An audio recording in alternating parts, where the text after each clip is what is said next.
Alright, welcome to the fake news channel. Got a little bit more fake news to give to you.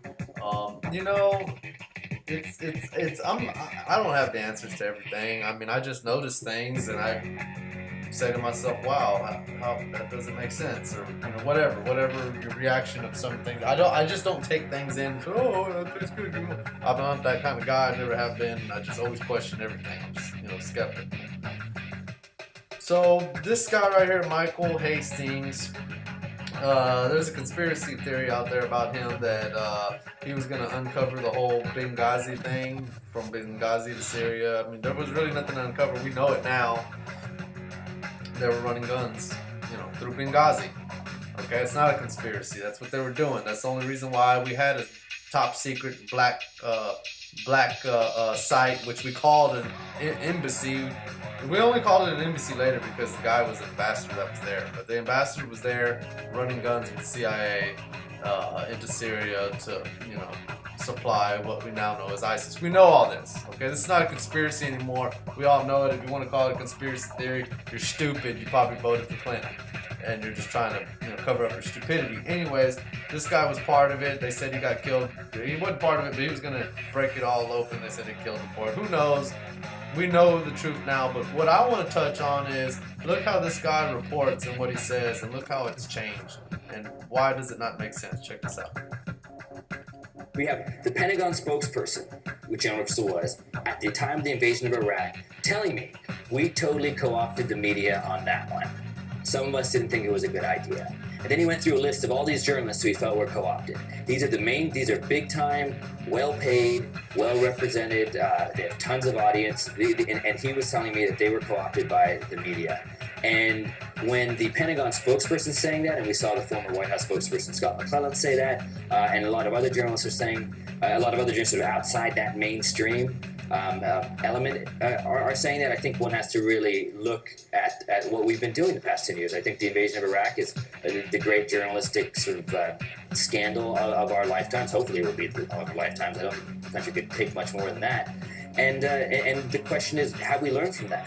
And sadly, I don't know if we have. I don't think they have either. Alright, move on to the next one. You heard what he said, you can play it back, but there was a lot of info in there that, let's see what he got saying on it. Moved on down. Here we go. Essentially, the media has played a role in protecting David Petraeus and promoting David Petraeus and mythologizing David Petraeus. And we saw it here tonight. General Kimmett, who was a spokesperson in Baghdad, who was a roommate of Petraeus, who was involved in one of the biggest debacles in recent foreign policy history, is on TV, defending David Petraeus without actually addressing the real problems with David Petraeus' record. A number of other journalists who were actually covering David Petraeus were raising those concerns. You might not get that from someone like Barbara Starr at CNN, who essentially is a spokesperson for the Pentagon in many ways. Oh, damn.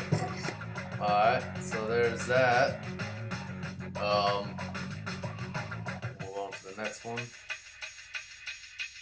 The Obama administration has clearly declared war on the press. It's declared war on investigative journalists, our sources. I think the only recourse to this kind of behavior by the government is to say back to the government, we declare war on you, and from this point forward, we should no longer, as a media as a whole, cooperate in any manner with the government in terms of when we're doing national security stories. We should withdraw all our cooperation, and we should publish everything we know, because it's a free press. It's not a free except for when the government tells me to do it press. And we've been way too easy going with these guys. We've let them get away with this for years. We've let them tell us what to print, what not to print. And I say be done with it, and everybody should just get together and fire back, because no one else is going to defend the press. All right. So, how did we get from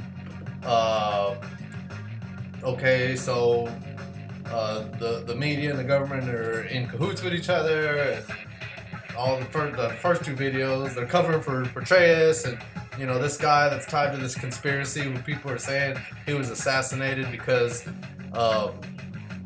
he was about to expose the Benghazi thing and Hillary Clinton running guns or whatever. How did we get from all that? It doesn't make sense to me. It's weird. It's like, what's the difference, the disinformation part? Which part is the true part and which part? Because all these things can't be true, right? How did we go from the government and media in cahoots to the government's covering for Petraeus to the Obama administration has declared war on the media.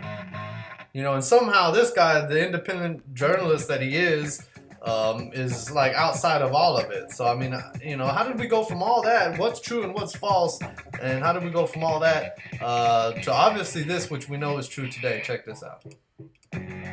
Trade, immigration, and wars. I think he's on the popular side of. I think the country hates all these wars. The establishment in both parties have been supporting those wars, including Hillary. The fact we don't have an immigration system that we enforce. Business doesn't want one because they want the cheap labor. Democrats want the jobs and want the votes. Nobody's gotten it together. In terms of trade, the fact is a good part of the states we're looking at tonight, just drive through Michigan, drive through Wisconsin, and you'll see places that are hollowed out. There's nothing left. There used to be a Blockbusters movie place to get videos. Yeah. They're gone. Now nothing's left but the diner. That's all that's left to hold the community together. And so Trump said, you know what? I think I can run against this stuff. And he put it together. And I think it was a legitimate campaign on those issues.